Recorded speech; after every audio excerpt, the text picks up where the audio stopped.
Good afternoon, everyone. It's so nice to see you again. My name is Sandy, and I'm a deployment strategist at Palantir, and I'm joined by my colleague, Theo Varvadoukas, who's an enterprise lead at our company. We are very excited to be back at the GenAI Summit community. Just let's get a poll. How many folks here joined our session last year? Okay, you guys, so part one of a demo. Now the rest of you are gonna be seeing part two, the more advanced one, this year. So Palantir is a software company. We were founded post 9/11 to provide technology to the US government to manage vast amounts of data while protecting civil liberties. Since that time, we have expanded our work, working with other international governments as well as commercial partners. Think about Fortune 500 companies, startups, and medium-sized companies. We are a community of entrepreneurs and problem solvers called about times in crisis, always working on the most transformative and challenging projects. Even though we have an advent of new technologies and even AI is just changing so much in the industry, one thing remains the same. Our work is only transformative if it has an impact on the front line and operations. So I'll pass it now to my colleague Theo, who will give you a quick overview of what our company does, how the product works. Then we're gonna give you a quick recap of what we showed you last time, and then jump into the most interesting part of our demo today, the AI for deployed engineer. Basically how the builders themselves are now automating all the tasks for the actual building of the product and the tailored solutions that we build in our software. Cool. Hello, everyone. Yeah, I mean, the way we see enterprises, especially very, very large ones, we need to describe them somehow. And for that, we have sort of not invented per se, because it's a very nice Greek word, the word ontology, so ontologia in Greek. It is our way to describe the entire business. And what does it mean in practice? It's composed, first of all, by the data. So it is the nouns of the entire enterprise. So if we assume that I am supply chain manager, for example, this is my world, right? So the nouns of my world are, the customers, like everything is blue. It's the plants, manufacturing capacity, and so on. That describes my business. The second thing that needs to be there is what we call the logic. So these are all it's traditional computing. It's all the algorithms, it's the models, could be machine learning stuff. It could be standard business logic, it can be Excel files. But again, in that language of the ontology, these are all the purple things, right? So you have your forecasting model, for example, that predicts your inventory at some point in time in the future based on what's happening right now. It can be some sort of like processes, logic that is encoded in random systems, big systems in the organization. And then at the end, you have what we call the systems of action, right? So it's the ERPs, it's transactional databases. It's where after you've made a decision about something, you actually do it. It is the thing that actually changes the world. And this is how we model every enterprise that we're getting in. And effectively, this is how we start. And that's an evolving picture. And without it, we cannot do much, especially at a very large scale. And that actually is the shared language between humans and machines. This is the same thing that operators within an enterprise, and now it's Gen AI, previously it was machine learning models and stuff, they were operating on the same semantics. Cool, I'll just put it, we just did this so that some of the demos make a bit more sense later. But now, yeah, let's move to the next one, where I'm gonna just explain a bit the way we see the journey of implementing AI in, again, very large enterprises. So usually, level 1 or like level 0, even worse. It's what we call the basic use of LLMs, right? Everyone has done this.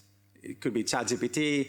At some point, you throw some text, you say, summarize me this text. Like that's level 0, that's everyday usage, right?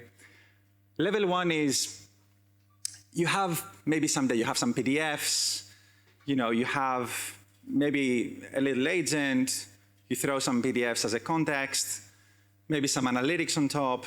So you sort of activate the AI with some of your data. And these are the early versions where it's contextualized to your enterprise. And then this is where it starts getting interesting. It's level 2. This is closer to what we call agents today, which is AIs that know about your data, but also they have some tools, right? So they can call models. They can call your inventory forecasting model, for example. They can be the reasoning machine between data and the logic within the organization. And then level 3 and level 4, this is where we're getting more excited, and this is usually the type of workflows we are starting to do whenever we enter an organization is when you have human in the loop, right? We truly believe that AIs can learn from the operators and when the AI lives next to them, next to their operational interfaces, right? So again, let's imagine a supply chain guy. He's doing his everyday job. But it's only if the AI lives next to his screen, literally, like it learns from him. That's when there is human in the loop, but then also it gives feedback to the AI to learn. And that takes us to level 4, which is the ultimate layer where AI is taking more and more autonomous actions. And then we have networks of AIs talking to each other. So again, that's just I find it just a nice slide to sort of benchmark where anyone is. And you can think of it as at the level of an enterprise, but also you can think of it at the level of a specific workflow. Usually an enterprise has a mix of those, right? So some workflows are like level 2, some workflows are level 3, but it's a journey. But yeah, we aspire to go level 4. So I think we're done with slides. We're not a big fan of slides, so we're going to jump into demos.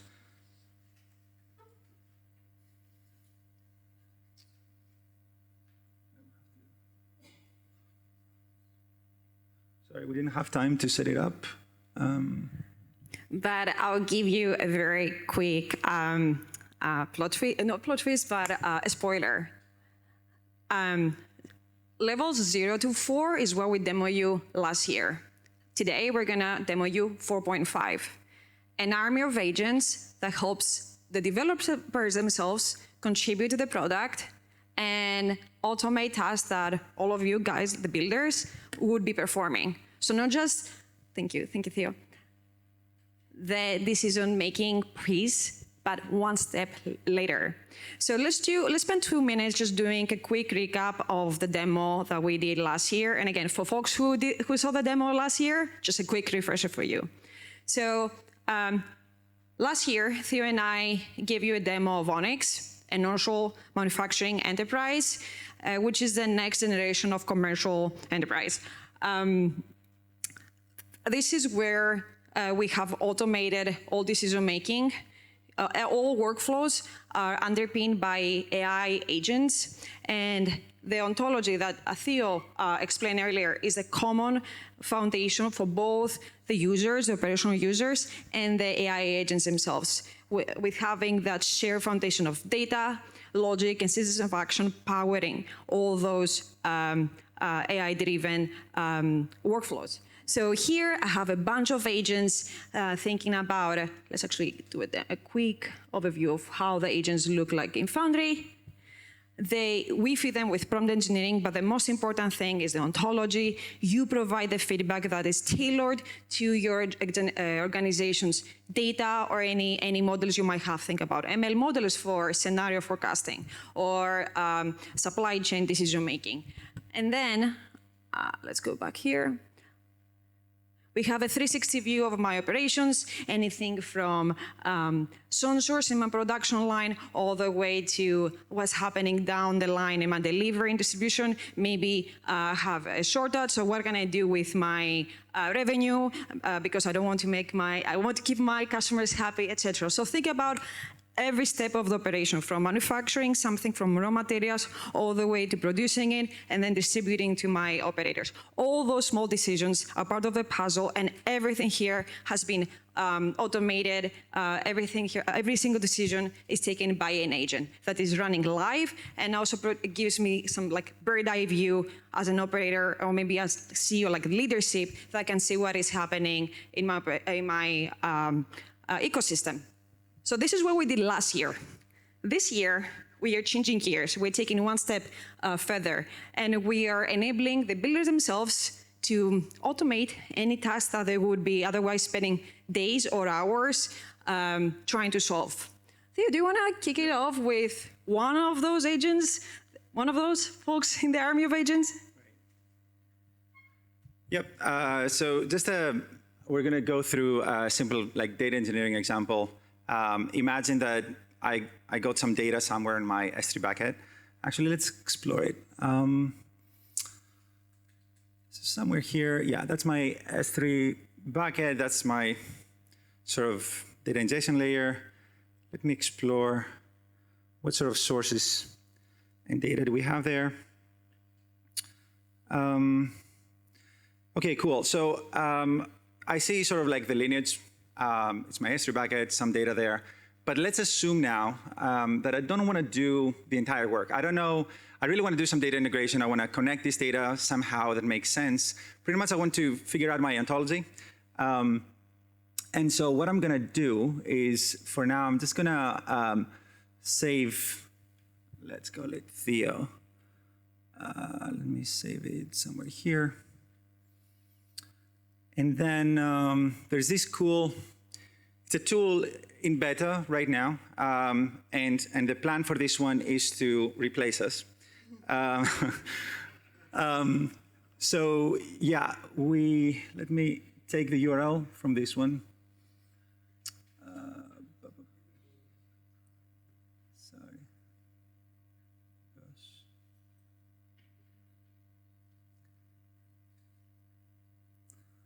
I'm just going to throw the link here.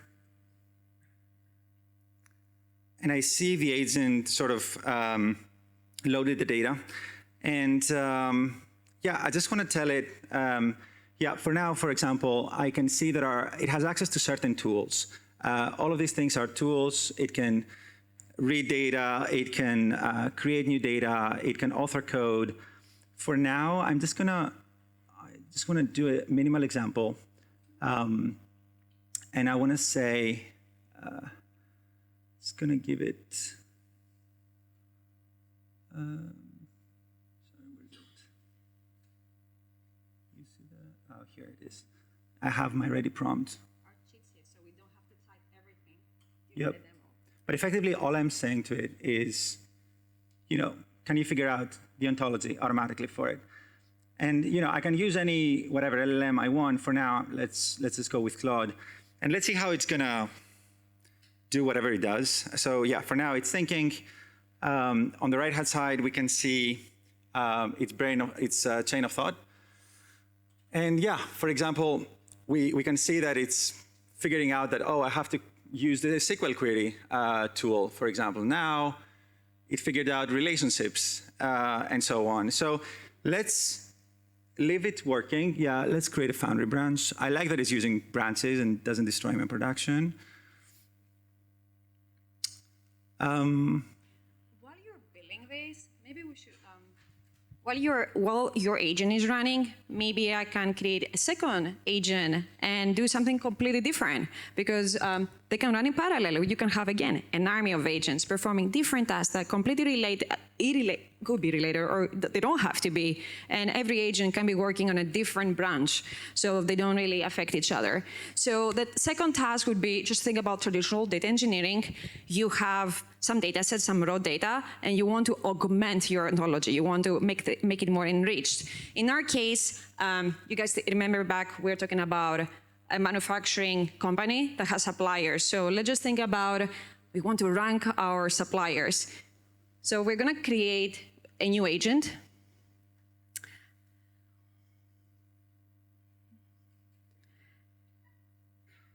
And then we can see here that we have two data sets. So two inputs of data, one for my ratings, and then one dictionary for those ratings. So what we're gonna do is just merely copy the link, paste in here, so provide some curated content to my agent. Oh, by the way, I completely forgot, but this is extremely important.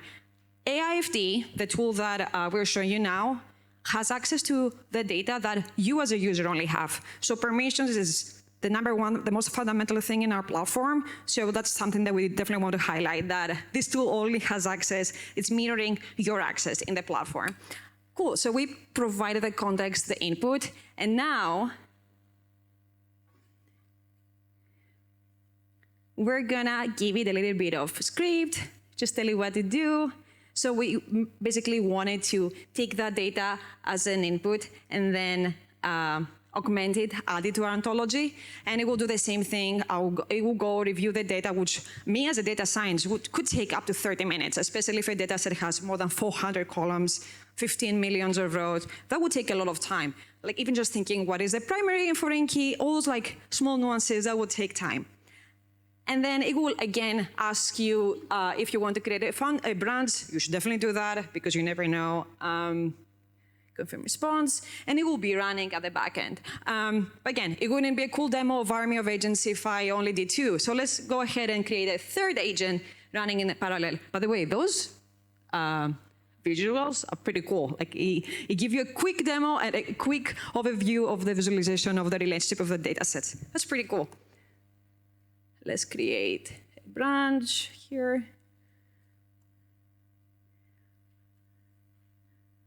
Okay, cool. So while you agent are running, oh, actually this, let's do a third one. So here, this is something that I bet the majority of the group has spent hours doing, is debugging. If you guys are more technical, I'm pretty sure you have spent lots of hours trying to understand why something is not working. It's not fun. I have done a lot of all-nighters just to find one comma missing.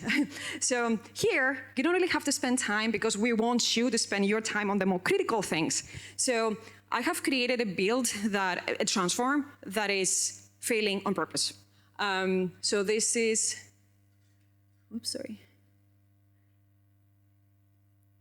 This is the failing build. Oops, sorry.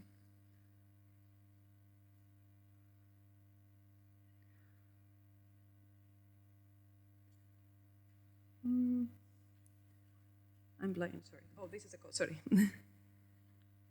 That's the data set. So if we go to history, we can see that the last build failed. And, oops, sorry, guys.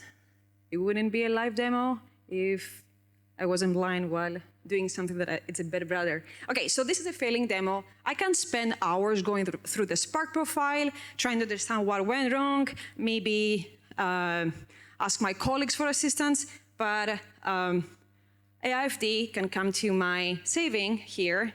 So again, I provide the link to the build that has all the logs. And then I'm just asking my agent, my third agent, to fix it for me. Well, to review it and fix it for me.